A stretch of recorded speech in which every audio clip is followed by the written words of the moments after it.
here, right now, right here, right now, right here. Yo dudes, what's going on? I hope everyone is so happy that the Premier League is back now. Obviously, last week you didn't see videos from myself. I was very ill, I'm not going to lie. I come out, hold my hands up, didn't feel like doing anything during the weekend. And yeah, I was just basically lacked energy. I'm not going to go into too much of that because you don't need to know. But videos are back from now on. I'm going to be doing more and more videos. I hope, bear with me on this. I'm just trying to work out a few things, working out how to do certain things. But today we are talking about Chelsea vs Arsenal at Stamford Bridge, 5:30 kickoff tomorrow on live on BT Sport. As we found out, I mean, obviously it's week one. Well, week one's been week one wasn't really great for Arsenal. We found out it weren't great. To be fair, the weekend of football weren't that great. I'm not going to front. I wasn't really impressed. Apart from Liverpool, I was impressed in patches with City. They did outclass us, but we were very short in more ways than one. We were tactically, I think, just naive a little bit. I know, again, before you all start biting my damn head off in the comments below, before I get into this video, I do want to say, leave a like, subscribe if you're new, and leave your thoughts in the comments, innit? You know, get involved, create, I don't know, do what you guys do. But main story at hand, I'm not gonna sit here and say I expected to beat Man City. No, because I didn't.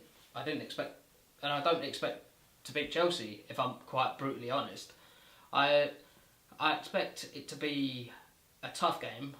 The lineup I'll get to in a minute, but we have found out. I mean, obviously, we're touching on the lineup. We have found out that Peter Cech is starting against his former club, and we all know what happened when that happened last. But I'll get to my lineup in a bit.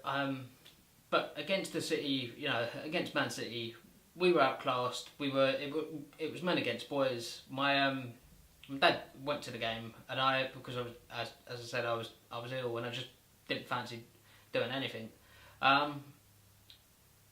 It was a funny one in many ways, but eventually their class shone through, and if we had taken our chances, which, as I said, I did manage to see a little bit of it and saw most of the highlights after,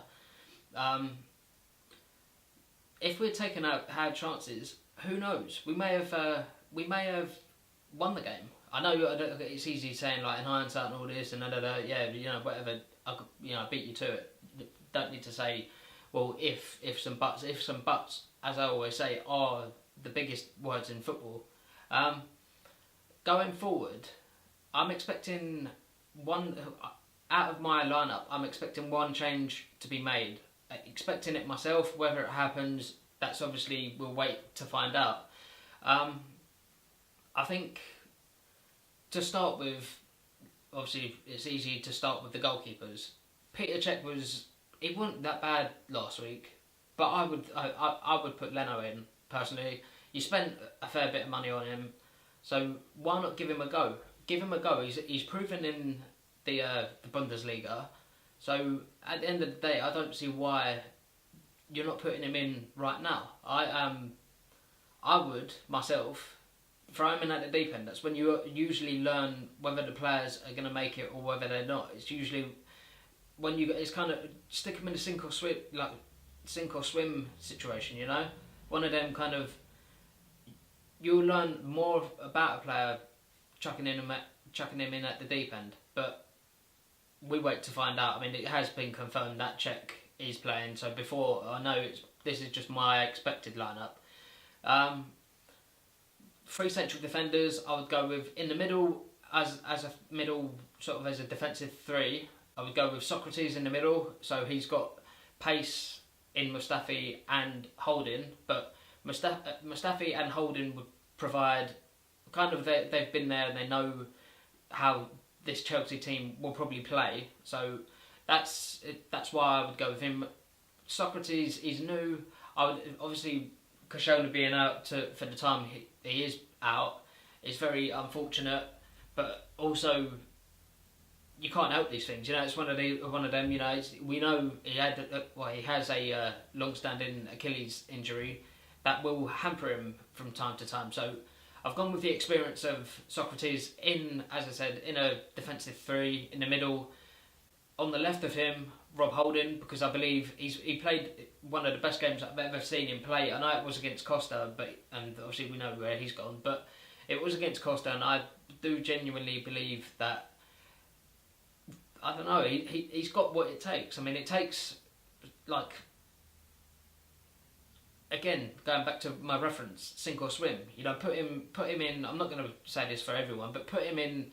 See how he does. You will learn a lot more about the players. Like, Emery is only new to the job. He knows a lot about the players already because obviously he sees them in training. But again, you know, keeping it short and sweet. Stick him in. What good or what bad? You know, what harm can it do? Again, also on the right of Socrates, be Mustafi, because I believe, well, again, he's the only defender that we've got actually to use. So there's, you know, not to say he's not worthy of his place. Some I know a lot have mixed opinions on him. That's my four at the moment. So Leno, Holding, Socrates, Mustafi. Two in midfield, well, two like holding midfielders. This is where one of the two. This is where the first of the expected changes, and first and only change that I would make. I would take Xhaka out, drop him to the bench, and put Lucas Torreira in. He's a little, you know, Xhaka is not. He's not for everyone, and I'm gonna hold my hands up. I've backed him for a long time, probably time that I shouldn't have done, but it's one of them. Drop him to the bench, and put Lucas Torreira in. He's a little, you know, Xhaka is not. He's not for everyone, and I'm gonna hold my hands up. I've backed him for a long time, probably time that I shouldn't have done, but it's one of them. You know, you kind of only can. You know, you can only back a player for so long, but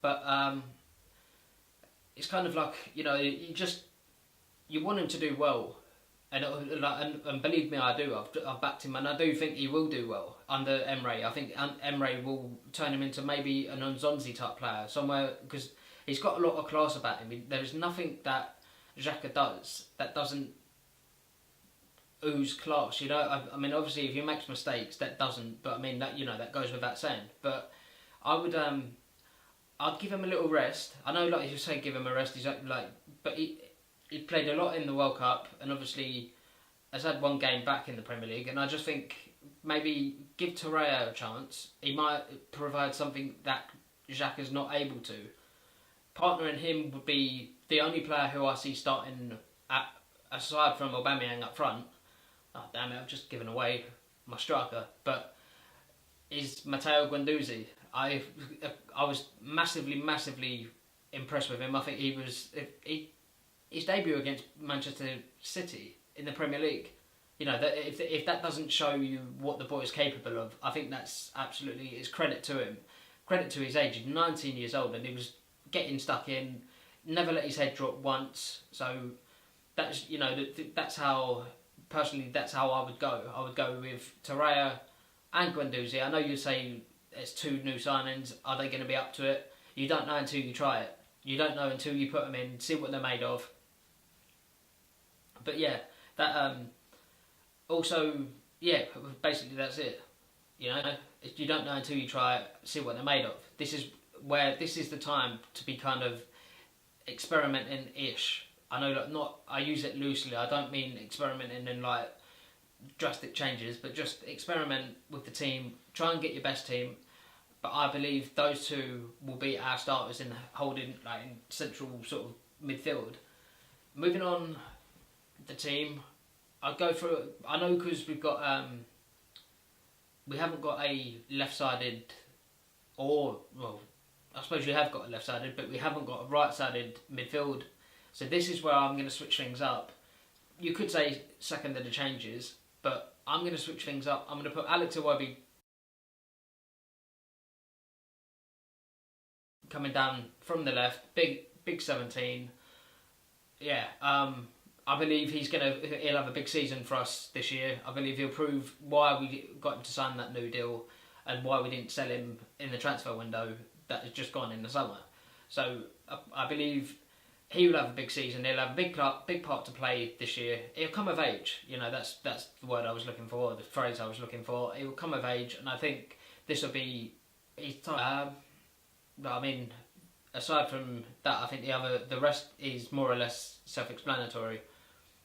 Mkhitaryan coming down from the right, because that's where he played his best football. If you ask me, for Borussia Dortmund, so coming down from the right, him providing the pace, the skill, much like Iwobi on the left. We need natural wide players, and those two are natural in both respective sides and respective positions. So that's why I've gone with that. Main man in the middle, main man Meza in the middle, and then, well, basically, because I don't really need to say why Ozil keeps his place. I know he wasn't great against City, but with all due respect, I think there was only one player that could come off the pitch saying that they'd give it all, and that was Guendouzi in midfield.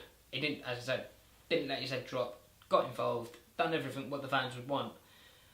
Getting towards the strikers would be just Aubameyang up front. I know you might have thought I'd be tempted to say play two up front, but I think that would be just too attacking, and I don't think against this Chelsea side, I don't think that would be entirely necessary and very responsible. So I mean, scoreline, am I expecting much? Probably not. Should I expect much? Well, obviously back your team the whole way, so I'm expecting, I think I'm going to go with Arsenal to draw a 2-2 with Chelsea. I know you probably say sitting on the fence and you should back your team the whole way. Believe me, videos this year are going to be so much more positive, so much more regarding the team, and so much more upbeat. And yeah, because following the players on Instagram and all, you know, and obviously that, and seeing like what they do in training and seeing how they are with each other, it's amazing. It's like not. Well, it's like basically how it would have been if they had Instagram back when the Invincibles were around on that side. So, you've heard it here first. 2-2. What can I say? Come on, you Gunners, and just do us proud. Emre, we're all behind you. Players, we're all behind you as well. Don't worry. Good times to come. Yeah. Love. You know the rest. I'm out of here. Like, share with your friends, share with your family, and I'm out like a Cub Scout. Till the next time, I love you guys, and I'll see you guys soon.